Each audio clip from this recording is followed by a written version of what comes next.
I need to tell you about the package I got in March because the police don't believe me and I'm running out of people to tell. I live alone. Have for about 2 years now, in a small ranch house in a suburb outside of Columbus. It's the kind of neighborhood where nothing happens. You hear your neighbor's sprinklers, you wave at the mailman. That's it. I'm a light sleeper, always have been. So when my doorbell camera sent a notification to my phone at 3:07 a.m. on a Tuesday, I was awake within seconds. I opened the app and looked at the live feed. There was a package on my doorstep. A brown box, maybe the size of a shoebox. No label that I could see from the camera angle. No delivery truck in the driveway. No headlights pulling away. It was just there. I told myself I'd deal with it in the morning. But then I did what you should never do at 3 in the morning. I scrolled back through the camera's footage. The motion detection had triggered at 3:04 a.m. In the clip, the porch is empty. Then there's a 3-second gap. The camera recalibrates, the way it does sometimes when the connection stutters. And when the feed comes back, the box is there.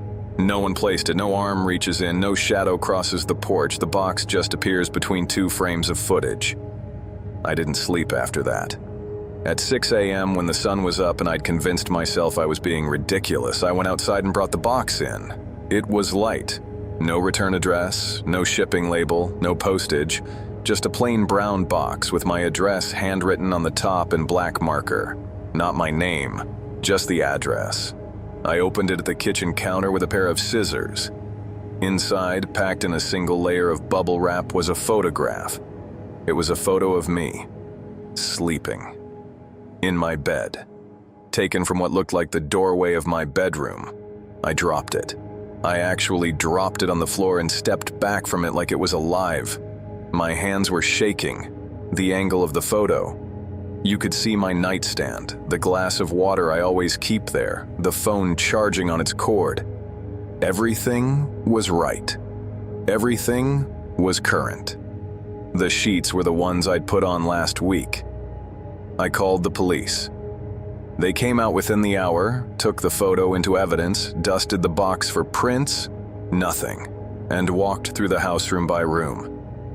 They checked every window, every door, the basement, the attic. Everything was locked. Nothing was forced. I had a Ring camera on the front door and back door. I pulled every frame from the past week and scrubbed through all of it. Nothing. No one entered. No one left. The only motion event in the entire week was the package itself appearing on the porch.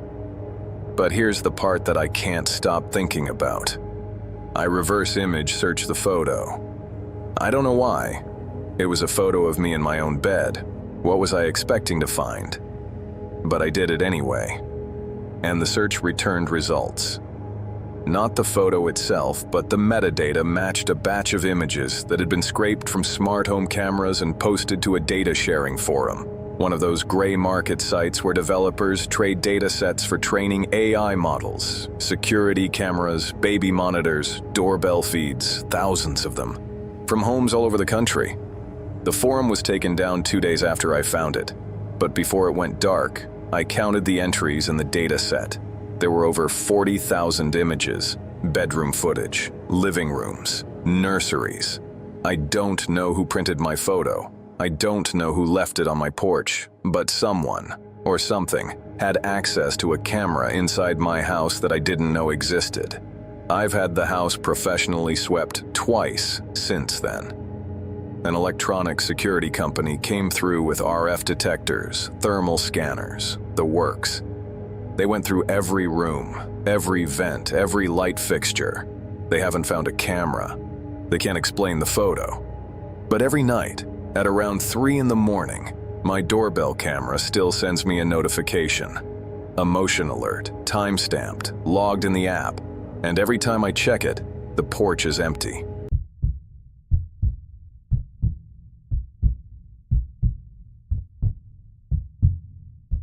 My phone knows when I'm asleep. That's normal. That's what it's supposed to do. But last November, my phone started doing things while I was unconscious, and I still don't have an explanation for any of it. It started with the screen time report. Every Sunday morning, my iPhone sends a summary. Hours used, most opened apps, pickups. I never really looked at it. But on November 12th, I glanced at it over coffee, and something didn't add up. It said I'd used my phone for 6 hours and 14 minutes the previous night between midnight and 6 a.m. I was asleep. I know I was asleep because I take melatonin at 11 and I'm out by 11:30. I don't sleepwalk. I don't have any history of it. I sleep like the dead. I figured it was a glitch. A background process, maybe. Some app pinging a server and getting logged wrong. I almost deleted the notification, but then I checked the app breakdown. Safari, 2 hours, 41 minutes. Messages, 1 hour, 18 minutes. Camera, 44 minutes. Notes, 29 minutes. Settings, 12 minutes. Someone was browsing the internet on my phone for almost 3 hours while I slept. Someone was sending messages. Someone opened my camera and used it for 44 minutes. In my bedroom, while I was in the bed. I went to Safari first. The history had been cleared. Not a single entry from that night. Same with messages. Nothing in my sent folder, nothing in recently deleted. But the screen time data doesn't lie. Apple logs it at the system level. The camera app was the one that made me feel sick. I opened my photo library and scrolled to that night's timestamps. Nothing was there. But when I checked the recently deleted album, there were 43 photos. They were all black. Just dark frames. But they weren't completely dark. When I turned my screen brightness all the way up, I could make out shapes in about a third of them. The edge of my nightstand. A corner of pillow, the ceiling fan. They were all taken from the same position. The phone was being held about 2 feet above my face, pointing down. I called Apple support the same morning, sat on hold for 40 minutes. The technician I spoke to was polite, but I could hear the confusion in his voice. He said screen time data can occasionally include background app refresh, but not Safari browsing, not messages, and definitely not the camera app. Those require active, deliberate interaction, a finger on the screen, a face unlocking the phone. Someone or something had to be physically operating it. He asked if anyone else had access to my device. I live alone. I told him that 3 times. I changed every password, enabled lockdown mode, factory reset the phone and set it up as new. For 2 weeks, nothing happened. Then on a Sunday morning, the screen time report came again, 4 hours, 51 minutes, overnight. This time there was a new app in the breakdown, voice memos, 1 hour, 7 minutes. I found the recording in a buried folder I'd never opened before. It was 67 minutes long. 67 minutes of my bedroom at night while I slept. Mostly silence. The hum of the heater cycling on and off. My breathing. Slow even. Completely unaware. But at the 38-minute mark, there's a sound that isn't me. It's not a voice. It's not mechanical. It's a series of short, rhythmic clicks, almost like a keyboard, but softer, repeating every 4 seconds for about 2 minutes. Then it stops, and for the remaining 27 minutes of the recording, there's a tone.